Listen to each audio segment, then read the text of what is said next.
Hello everybody. I noticed Subboor Ahmad released a video where he states that he is refuting Aron Ra on the fact of Nazis banning evolution from schools. I intended to release a video refuting him. Then I noticed that Aron Ra released his own video in response, linked in this description. Since I have done some of the preparatory work, I decided to continue with this video. Nick Matzke from Panda's Thumb showed guidelines from 1935 from the official Nazi journal to lending libraries on what should be banned. Number 6 is writings of a philosophical and social nature whose content deals with the full scientific enlightenment of primitive Darwinism and monism. Subboor's aim is to imply that this wasn't banned and continued to be taught in textbooks. I have linked in the description an essay from Robert J. Richards, who is a professor in the history of science. From this essay and other sources, we can determine that Hitler had creationist ideas. He didn't believe in evolution as we would see it, but instead he believed in social Darwinism, where some races were superior to others. This fitted in with his racist ideology. Let's go back now to Subboor's video. Strangely, Subboor's entire video consists of him and somebody else talking off camera while flicking through some books. Let's try to identify them. This is the first biology textbook they show. It is from this series of books. Here we can see the description of the topics that are covered in these books. Let's zoom in.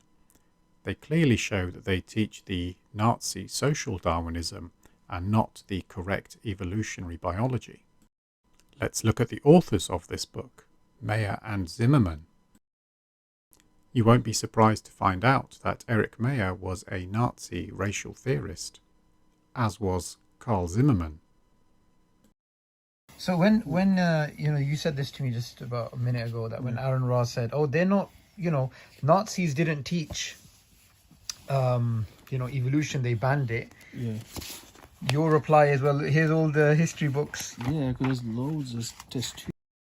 They banned teaching evolution as a scientific theory, but they taught social Darwinism, which if you understood what you were reading instead of just flicking through, then you would know. This is the next book they look through.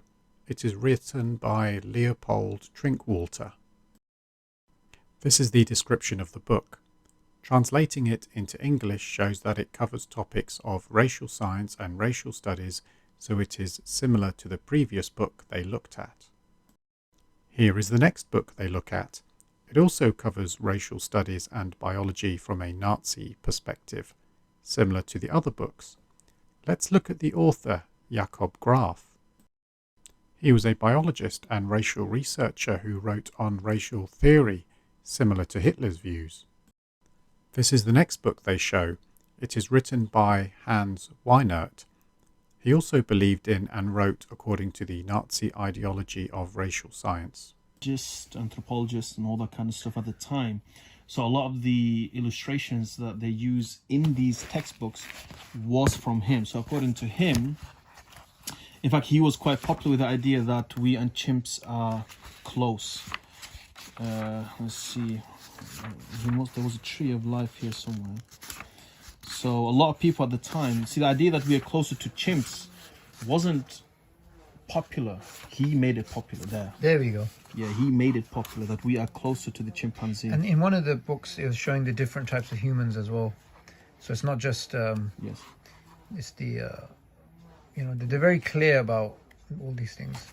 Yeah, so this idea that humans are close to chimps, then gorillas, then orangutan, and then the rest, it's actually his idea. He's one of the first to think about it.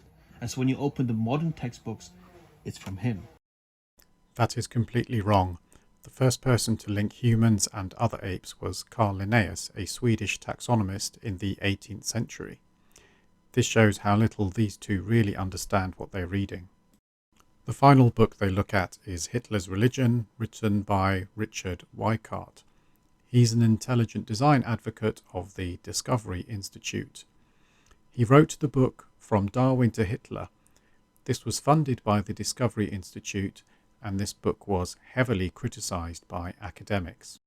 So in summary, these two try to imply that evolution was not banned from Nazi school textbooks. Whether done deliberately or instead out of sheer stupidity, they actually only showed books that favoured the official government propaganda of social Darwinism, and so these books would have been allowed. Thank you for watching, and please let me know what you think in the comments section.